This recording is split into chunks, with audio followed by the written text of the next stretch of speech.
colleagues. It's 2:00 p.m. Sebata. I'm doing a recording on waste management. And yeah, this is a basically simple company to deal with. As the name suggests, it's a waste management company. As the summary has it here, through its subsidiaries provides waste management environmental services to residential, commercial, industrial and municipality customers in Northern America. That's what they do. Basically, their business model is to collect waste from residential places, commercial, industrial, and take them to a disposal site. They own some of the disposal sites, so that's the business model. Simple and straightforward and easy to understand, and it has some contractual, all their clients are contracted, so the revenue is steady and expected. The churn ratio is very low, and they've been seeing a growth of about 1% to 2% for the past 10 years or so. That was been their standard, but they've now grown it up to about 5%. And in the past 3 years, as you can see, they've been growing at about 5%. And yeah, the business model is simple, and what they're doing, it's a simple business, and it's a growing business. It's a compounding business. You can see that they've been doing returns of about 22% a year. And that's the type of company I want. Simple to understand. I can put some options and be steady there. It doesn't bounce around that much. The volatility is understandable and easy to deal with. As you can see, the beta there is 0.62. And the dividend which it throws to those who like dividend, it's more than the 10-year treasury. So I'm very happy with this company. Looking at it, its PE is almost the same as that of the S&P 500, slightly higher, but not a big issue. And in comparison with these other competitors, it's doing well. It's doing great. Most of these companies are very small compared to waste management. As you can see, its market cap is at 50. The next company close to it is Ars Republic Services, which is at 28, almost half of it. So all these other companies are basically so small compared to waste management. It dominates in America.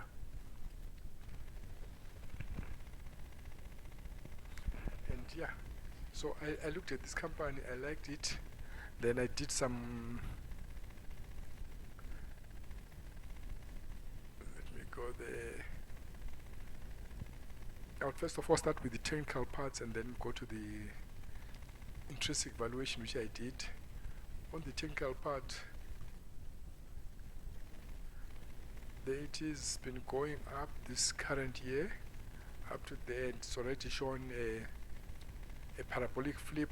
These dots have flipped over. Price is closed below the tick sen, and yeah, it looks like we're heading down. That's the monthly chart. I want the weekly chart. Here's the weekly chart. Once we're at the bottom here in 2015 July, when all this, the stochastic was down, RSI was down, there was a grouping there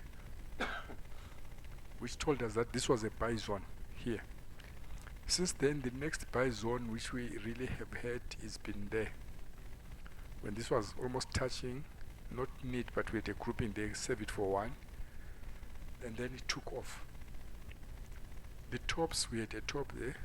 You can see they were all nicely grouped there around July again in 2016.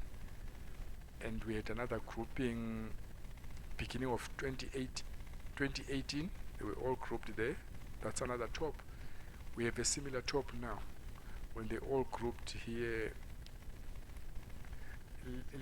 late July, August, they all grouped there, but the parabolic did not flip and did not close below the tick sen.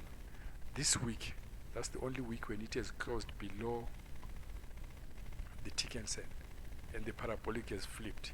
So all of them have confirmed this time around. You can see that we have almost a double top here, and the price has screamed going up. So all my technical indications on the weekly chart are saying this is a shorting scenario. So after analyzing this thing, that I'm seeing a shorting possibility here, and stochastic is also breaking down. This one is already broken below the 50 zone, heading downwards.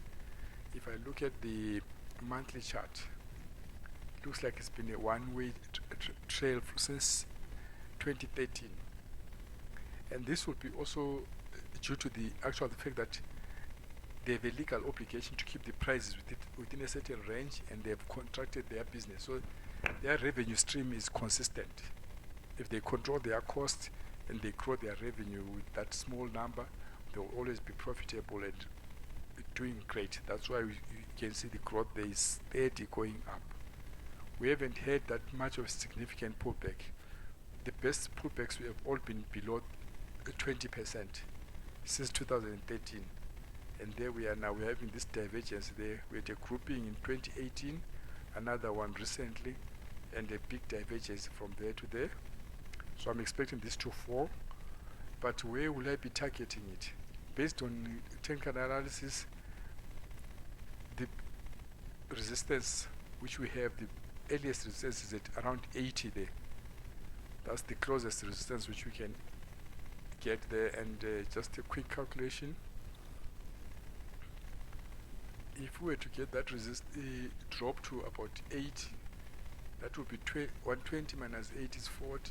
40 divided by 120, I think it's about 30 something percent down.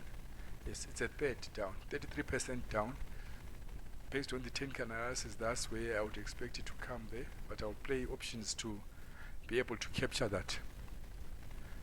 And going to the actual intrinsic calculation, this is a simple business to evaluate because there's not many changing pieces to it. The actual thing which I changed here was I had the revenue forecast for 5% for the first 5 years, then it reversed down to about 2%. Yeah, we start with 5% for the 5 years, then drops it gradually back to 3%. Other than that, most of the stuff is just the standard stuff and the valuation which I come up with there.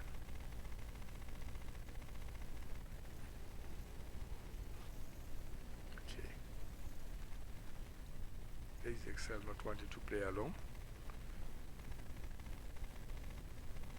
I'll get it just now.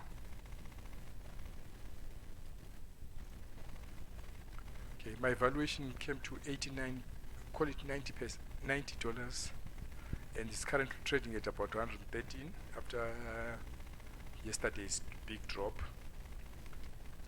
So if you go to the actual charts, I'm saying it's about 90 there, the top of that point there, with the resistance actually at about 80. My valuation, intrinsic value is it's at about 90 there. That's where I expect it to drop, and yeah, at first sight it looks reasonable because I'm saying it should come to this 90 based on the weekly chart. That's where my evaluation is, but I would expect it anyway between the 80 and 90% drop there. If we have a significant drop, then we can take it off. When it does take off also, this is one of those which I would be very interested in going long on, because it will compound at 22%. Even if I get it wrong, anybody would understand the return of about 20% annually. And if you are using option, if you compound that, you are doing more than 100% plus of your returns with the strategy which I use for my options. So it's an easy type of stock, and the reason why I like this type of stocks is that you don't have many stories on this type of stock. It's a compounder. It will compound at more than 20% returns. Most hedge funds don't even do 20% return a year. So what's the point? My thesis is go find stocks which have been returning consistently 20% returns or more. Get those. And you get them right, you're done. You're going to be in the 5% of money managers. Then you compound that, you increase that, you leverage that using options. You're already on the other side of 80+% return annually. And you're living happily. So the strategy is simple. Go find stocks which are consistent in making returns of more than 20%, do an option structure on them, an annual one, compound it, and it will compound back for you. Year after year you get it. Currently, I'm expecting to go down. I'll make some money on the way down, then eventually I'll load going back up. That's the strategy. So this one basically is a simple business model, contract linked revenue, adjustments for contracts for more profit. What they've been doing is most of their contracts were not covering some of the escalating costs. Now they are changing the contracts to make sure that if there is fuel issues or some of the contracts or things to do with their business which impacts on the client can carry the costs. So their costs are going to start being manageable and not fluctuating that much. And the outlook for the revenue, they are looking at 5% or more. So yeah, that's the business model. It's a simple thing and it's a money maker. That's why I'm very interested in it. For long-term investors, you can stay on the sidelines and wait for it to pull back. Once it starts going back again up, just ride this one and you're living happily. If you're compounding at 20% annually, after 10 years you'll have done a good job. That's me on this one, and I like this stock. It's 2:09 p.m. but I'm out.